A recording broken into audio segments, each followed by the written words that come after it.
We begin with developing news. Ohio State starting quarterback J.T. Barrett is facing an OVI charge, and that comes with a one-game suspension from the university. Good evening. I'm Candace Lee. We have team coverage tonight. NBC4's Dan Perlman is standing by on campus. But first, we start with Matt Barnes. He's here in the studio with more details. Matt?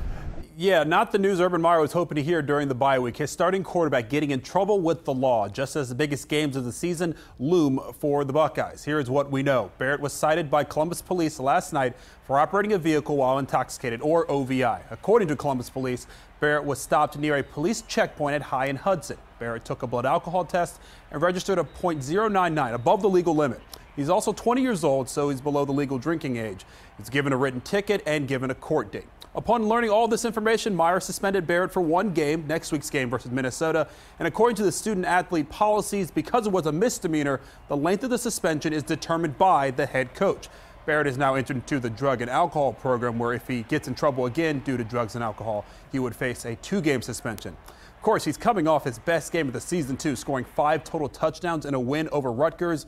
With him suspended, expect Cardale Jones to start versus Minnesota. Candace? All right, thank you, Matt. Fans and students are reacting to Barrett's OVI and one-game suspension.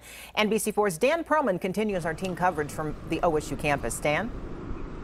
Well, Candace, on a day when there should be really very little news coming out of Ohio State, that is anything but the case. And that news today is the talk of students really all around campus.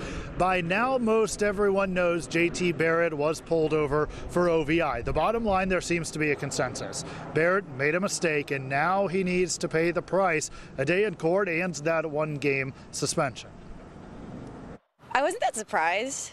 Because, I mean, like, you see the football players out and stuff. I think it's kind of immature that he did that. I think during the season, he's really got to know his priorities. It is unfortunate. It kind of does mess up the team's rhythm a lot.